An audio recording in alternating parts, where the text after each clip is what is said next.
of which the scheduled caste population was 7.74 crores. That is 38% of the total of the scheduled caste population in the country. Scheduled tribe population was 4.25 crores. That is 48.4% of the total scheduled tribes of the country. 13.86 crores of OBC population, which was 33.1% of the total OBCs. And 5.85 crores of the general category, which is 18.2% the total general category. These facts established that the bulk of the economically weaker sections of the society belong to the classes described in Articles 15.4 and 16.4.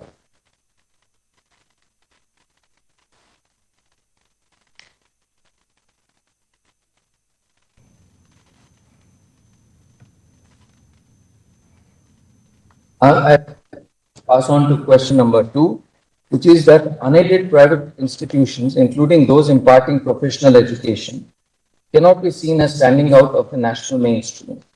As held in Pramati and Society for Unaided Private Schools, reservations in private institutions is not per se violative of the basic structure. Thus, reservations as a concept cannot be ruled out in private institutions where education is imparted.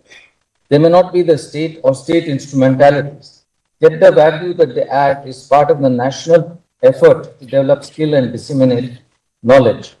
These institutions, therefore, also constitute material resources of the community, in which the state has a vital interest and are not merely bodies set up to further private objective of their founders, unlike in the case of shareholders of the company.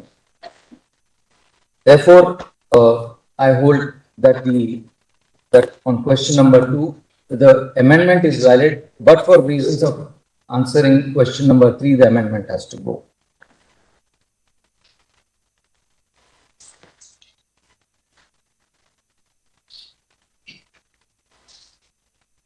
Before I sum up, I wish to address one point which the majority has dealt with, but more as a note of caution, because it is not necessary for me to deal with that aspect, which is the 50% cap.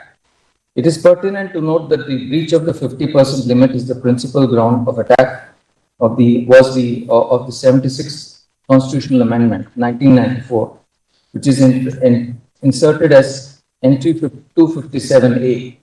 The Tamil Nadu Backward Classes, Scheduled Caste and Scheduled Tribe Reservation of Seats in Educational Institutions under the State Act 1993. The validity of that enactment and whether the inclusion by the Constitutional Amendment violates the basic structure is directly an issue in a batch of cases pending before this court. The view of the members of this bench constituting a majority that the creation of another class which can be a recipient of up to 10% of reservation over and above 50% permitted under 15.4 or 16.4, in my considered opinion, therefore has a direct bearing on the likely outcome in the challenge in that proceeding. I would therefore sound this cautionary note, since this judgment may well seal the fate of the pending litigations without the benefit of hearing in those proceedings. The last reason why I find myself unpersuaded to agree with the opinion that the amendments, by creating a different kind of criteria, have to be viewed separately, and that Indira Sani was confined to reservations under 15.4 and 16.4, is because permitting the breach of the 50% rule, as it were, മുന്നോക്കക്കാരിലെ സാമ്പത്തിക സംവരണം ശരിവച്ചിരിക്കുകയാണ് supreme കോടതി. 5-ൽ 4 ജഡ്ജിമാരും സംവരണം ശരിവച്ചു. സംവരണത്തെ എതിർത്തത് justice Ravindra Bhat മാത്രമാണ്. Justice Dinesh Maheshwari, justice Bela Trivedi, justice Pardiwala, chief justice U Lalit എന്നിവരാണ് സംവരണത്തെ അനുകൂലിച്ച് വിധി പ്രസ്താവിച്ചത്. സരുൺ എ ജോസ് കൂടുതൽ വിവരങ്ങളുമായി ചേരുന്നു. സരുൺ, വിധി പ്രസ്താവത്തിന്റെ മറ്റു വിവരങ്ങൾ എന്തൊക്കെയാണ്? അശ്വതി സൂചിപ്പിച്ച പോലെ 5-അംഗ ബെഞ്ചിലെ 4 ജഡ്ജിമാരും ഈ സംവരണം ശരിവച്ചുള്ള നിലപാടാണ് സ്വീകരിച്ചത്. 4 പ്രത്യേക വിധി പ്രസ്താവങ്ങളാണ് സുപ്രീം കോടതിയിൽ നിന്നുണ്ടായത്. ഇതിൽ ജസ്റ്റിസ് രവീന്ദ്ര ഭട്ട് മാത്രമാണ് ഈ സംവരണം ഏർപ്പെടുത്തിയ ഭരണഘടനാ ഭേദഗതിയെ എതിർത്തത്. ഇത് ഭരണഘടനാ വിരുദ്ധമാണെന്നും ഭരണഘടനയുടെ അടിസ്ഥാന സ്വഭാവത്തെ മാറ്റുന്നതാണെന്നുമുള്ള വിധി പ്രസ്താവമായിരുന്നു ജസ്റ്റിസ് രവീന്ദ്ര ഭട്ടിൻ്റേത്.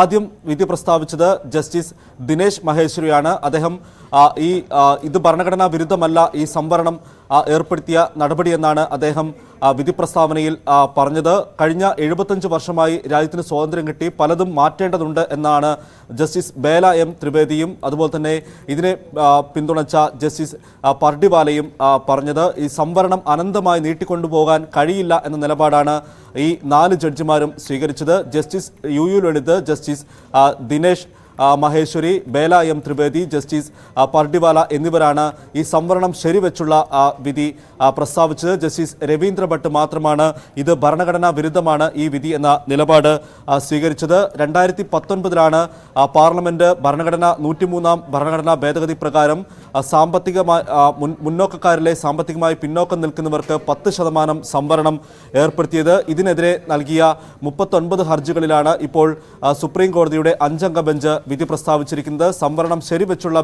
വിധിയാണ് സുപ്രീം കോടതി നിന്നുണ്ടായത്. അശ്വതി, സരുൺ, ഇപ്പോഴുള്ള ഈ ഒരു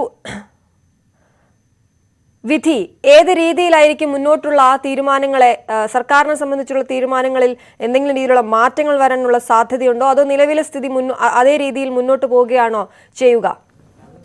അശ്വതി, ഈ ഭരണഘടനാ ഭേദഗതിയെ എതിർത്തുള്ള ആ ഹർജികളിൽ ഉന്നയിച്ച പ്രധാനപ്പെട്ട കാര്യങ്ങൾ സംവരണം സാമ്പത്തിക ഉന്നമനത്തിനുള്ള പദ്ധതിയല്ല, പിന്നോക്ക വിഭാഗങ്ങളുടെ പ്രാതിനിധ്യത്തിലുള്ള ഉപാധിയാണ് എന്നായിരുന്നു പ്രധാനപ്പെട്ട വാദം. അതുകൊണ്ട് തന്നെ സാമ്പത്തിക സംവരണം മാത്രം മാനദണ്ഡമാക്കി സംവരണം നൽകാനാകില്ല എന്ന നിലപാടാണ് ഈ ഹർജിക്കാർ സ്വീകരിച്ചത്. സാമ്പത്തിക സംവരണത്തിൽ നിന്ന് പിന്നോക്ക വിഭാഗത്തെ, സാമ്പത്തികമായി പിന്നോക്കം നിൽക്കുന്നവരെ ഒഴിവാക്കിയത് ഭരണഘടനയുടെ അടിസ്ഥാന തത്വങ്ങൾക്ക് വിരുദ്ധമാണ് എന്ന നിലപാടാണ് ഹർജിക്കാർ സ്വീകരിച്ചത്. എന്നാൽ നിലവിലുള്ള സംവരണത്തെ ബാധിക്കാതെയാണ് മുന്നോക്ക സംവരണം അനുവദിച്ചതെന്നാണ് കോടതിയിൽ കേന്ദ്ര സർക്കാരിന്റെ ഹർജി. പിന്നോക്ക വിഭാഗങ്ങൾക്ക്, ദരിദ്രർക്ക് അതിന്റെ പ്രയോജനം, സംവരണത്തിന്റെ പ്രയോജനം ലഭിക്കുന്നുണ്ട്. അതിനാൽ സാമ്പത്തിക സംവരണത്തിൽ നിന്ന് അതുകൊണ്ടാണ് സാമ്പത്തിക സംവരണത്തിൽ നിന്ന് പിന്നോക്ക വിഭാഗങ്ങളെ ഒഴിവാക്കിയത്. ഇത് ഭരണഘടനയുടെ അടിസ്ഥാന ഘടനയ്ക്ക് എതിരല്ല എന്ന നിലപാടായിരുന്നു കേന്ദ്ര സർക്കാർ സ്വീകരിച്ചത്. ഇത് ശരിവെക്കുകയായിരുന്നു സുപ്രീം കോടതിയുടെ ഈ ഭൂരിപക്ഷ വിധി.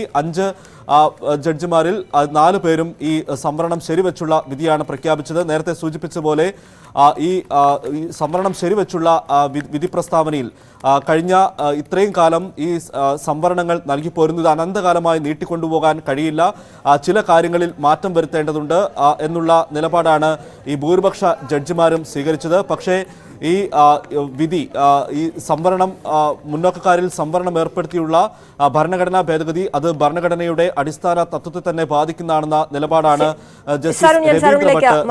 ഇപ്പോൾ ശ്രീ എ കെ ബാലൻ നമുക്കൊപ്പം ടെലിഫോൺ ലൈനിലുണ്ട്. ശ്രീ എ കെ ബാലൻ, സാമ്പത്തിക സംവരണം ശരിവെച്ചിരിക്കുകയാണ് സുപ്രീം കോടതി. 5-ൽ 4 ജഡ്ജിമാരും സംവരണം ശരിവെച്ചിരിക്കുന്നു. ഭൂരിപക്ഷം സംവരണം ശരിവെച്ചുകൊണ്ട് വരുമ്പോൾ ജസ്റ്റിസ് രവീന്ദ്ര ഭട്ട് മാത്രമാണ് ഇതിനെ എതിർത്തത്. എങ്ങനെയാണ് താങ്കൾ ഈ വിധിയെ കാണുന്നത്? ഇത് 103-ാം ഭരണഘടനാ ഭേദഗതിയുടെ ഭാഗമായി എടുത്ത